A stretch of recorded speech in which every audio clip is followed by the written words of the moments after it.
A Fábrica de Livro oferece aos ouvintes O Construtor de Pontes, de Marcos Zusak. Quer pedir um livro? Escreva nos comentários. Tenha uma boa leitura. O Construtor de Pontes, Marcos Zusak.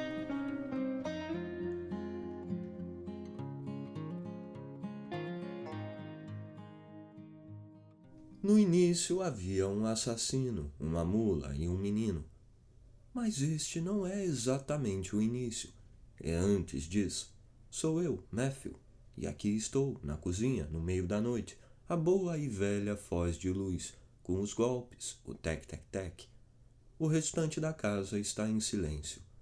Só sei que no momento todos dormem. Eu estou à mesa da cozinha. Só eu e a máquina de escrever. Eu e a velha tec-tec, que era como, de acordo com o nosso saudoso pai, nossa saudosa avó a chamava. Mas essas esquisitices nunca foram muito o meu negócio. Sou mais conhecido pelos hematomas e pela responsabilidade, porte alto e músculos e blasfêmias, e por uma dose de sentimentalismo.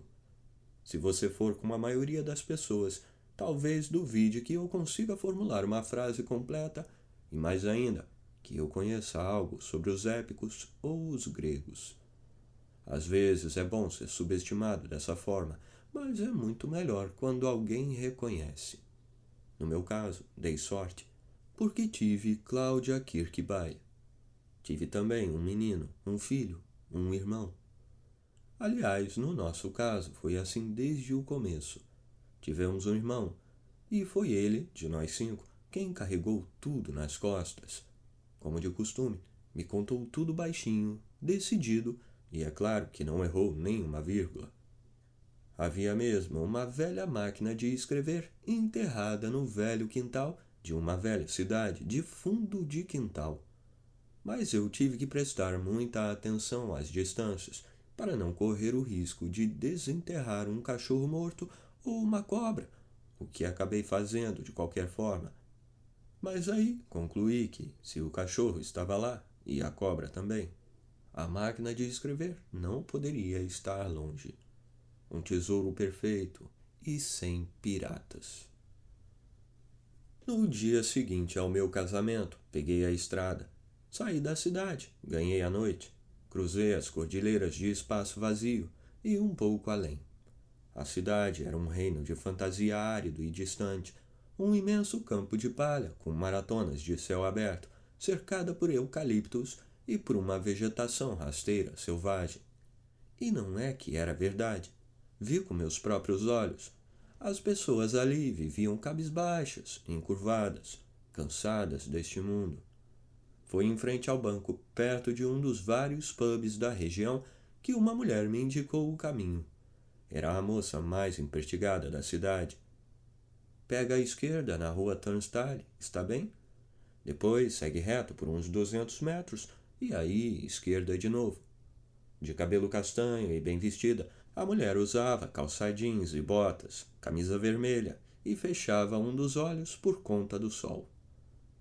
A única coisa que a entregava era o triângulo invertido de pele à mostra, logo abaixo do pescoço, cansada e velha e cheia de vincos em zigue-zague, como a alça de um baú de couro. Entendeu? Entendi. Que número você está procurando? 23. Ah, então você está atrás dos Murchison, certo? Mais ou menos. A mulher se aproximou e eu observei aqueles dentes dela, brancos e brilhantes, e ainda assim amarelados, muito parecidos com o sol soberbo. Quando ela chegou ainda mais perto e estendi a mão, e lá ficamos eu e ela, e os dentes dela, e a cidade dela. Meu nome é Matthew, falei, e a mulher, ela era a Daphne. Então ela se virou e largou para trás o caixa eletrônico. Chegou a abandonar o cartão do banco para ficar ali, com a mão na cintura. Eu já estava com metade do corpo no banco do motorista quando Daphne assentiu, compreendendo. Praticamente tudo se encaixou para ela. Foi como alguém lendo uma notícia no jornal. Matthew Dunbar? Foi uma afirmação, não uma pergunta.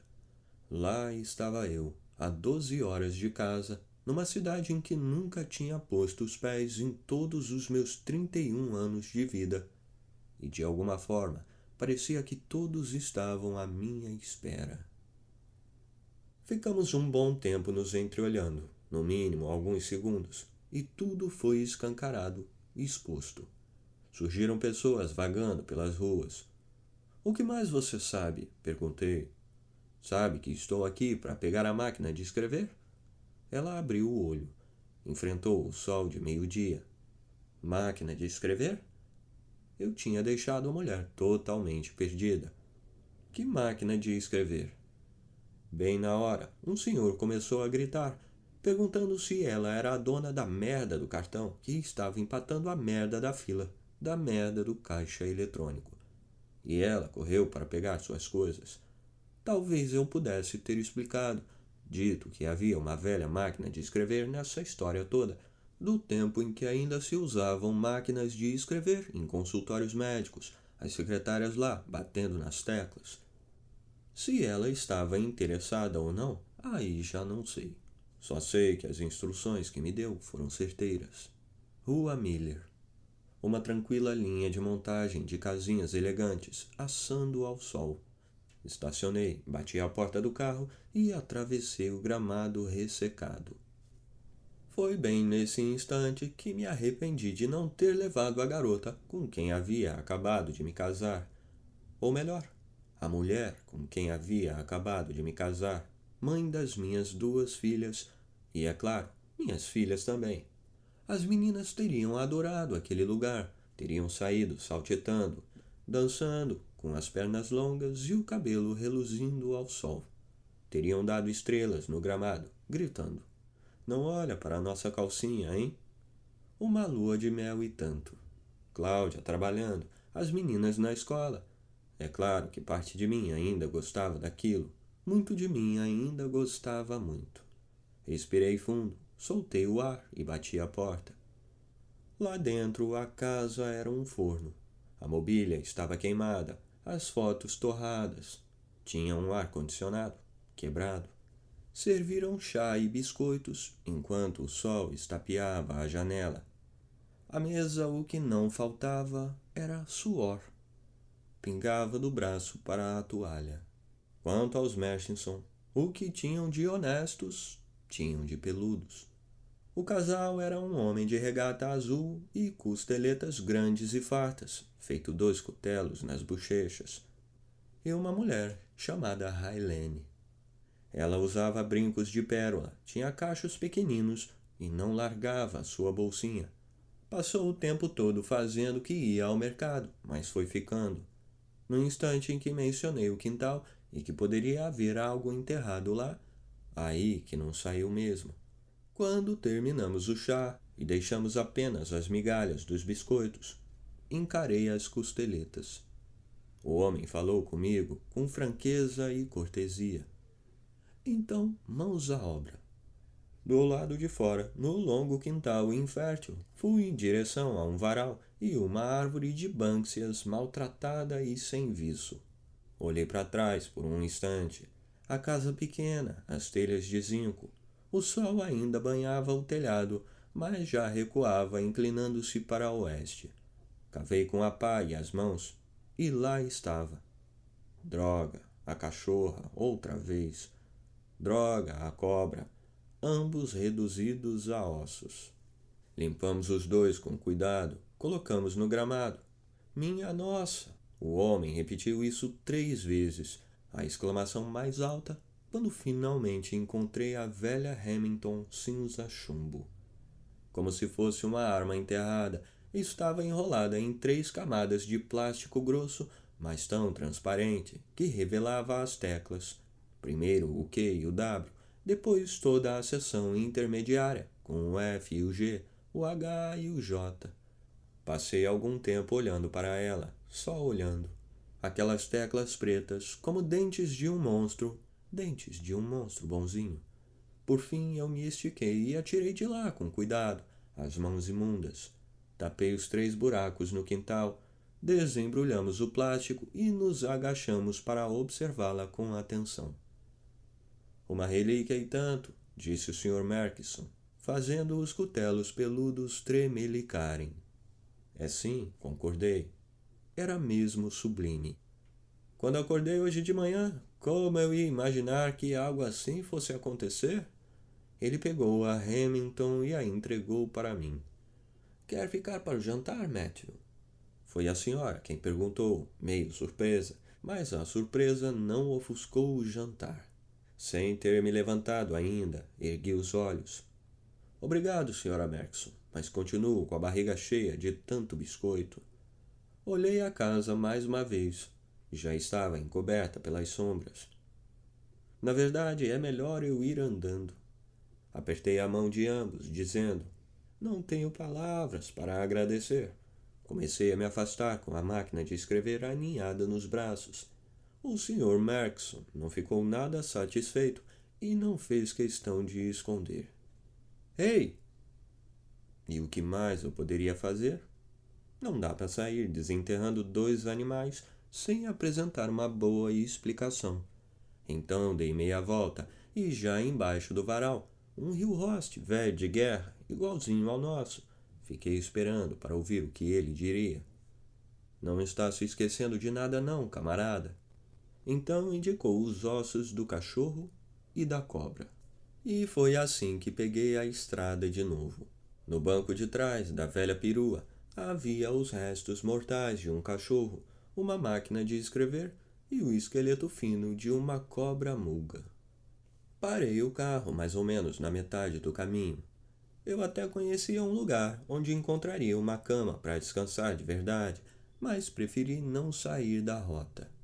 Eu me deitei no carro mesmo, com a cobra bem no meu cangote. Antes de cair no sono, fiquei pensando em como há momentos antes do início por toda a parte. Porque antes de tantas coisas, havia um menino naquela cidade de fundo de quintal que se ajoelhou no chão quando a cobra matou aquele cachorro e o cachorro matou aquela cobra. Mas isso tudo ainda está por vir. Por ora, basta saber isto. Cheguei em casa no dia seguinte. Voltei para a cidade, para a rua Archer, onde se deu aí sim o início de tudo e onde a coisa se desenrolou de várias maneiras. A discussão sobre o que havia passado pela minha cabeça quando decidi trazer a cobra e o cachorro já tinha morrido fazia algumas horas. Quem tinha que ir foi e quem tinha que ficar, ficou. Chegar discutindo com Rory por causa da minha carga no banco de trás do carro é que foi a cereja do bolo. Logo com Rory. Mais do que qualquer um, ele sabe bem quem, por quê e o que nós somos. Uma família destroçada pela tragédia. Uma história em quadrinhos explosiva sobre meninos e sangue e bichos. Nós nascemos para colecionar recordações assim. No meio do bate-boca acalorado, Henry sorriu, Tommy gargalhou e ambos disseram: como sempre. O quarto de nós estava dormindo, e assim ficou durante todo o tempo em que eu estive fora. Quanto às minhas filhas, assim que chegaram, as 2 ficaram impressionadas com os ossos e perguntaram: por que você trouxe isso para casa, papai? Porque o papai é um idiota. Flagrei Rory pensando exatamente isso, mas ele nunca diria algo assim na frente das meninas. Quanto a Cláudia Dunbar, que antes se chamava Cláudia Kirkby, ela só balançou a cabeça e me deu a mão. Estava feliz, tão feliz que eu quase desabei outra vez. Tenho certeza de que foi porque eu estava contente. Contente. Contente é uma palavra que parece meio estúpida, mas estou aqui escrevendo e contando isso tudo para você pura e simplesmente porque é assim que nós somos. Estou ainda mais contente porque amas da cozinha neste momento e toda a sua grandiosa e terrível história. Tenho que fazer isso aqui. Nada mais apropriado do que fazer isso aqui. Fico contente ao ouvir minhas anotações sendo fincadas na página. Bem diante de mim está a velha Tec-Tec. Embaixo dela, o tampo da mesa de madeira todo arranhado. Um saleiro e um pimenteiro descombinados na companhia de teimosos farelos de torrada. A luz do corredor é amarela, a luz da cozinha é branca. Estou aqui sentado, pensando, escrevendo, o velho tec-tec-tec das teclas. Escrever é sempre difícil, mas fica mais fácil quando se tem algo a dizer. Quero lhe contar sobre o nosso irmão, o quarto garoto da Ambar, chamado Clay. Tudo aconteceu com ele. Todos nós mudamos por causa dele.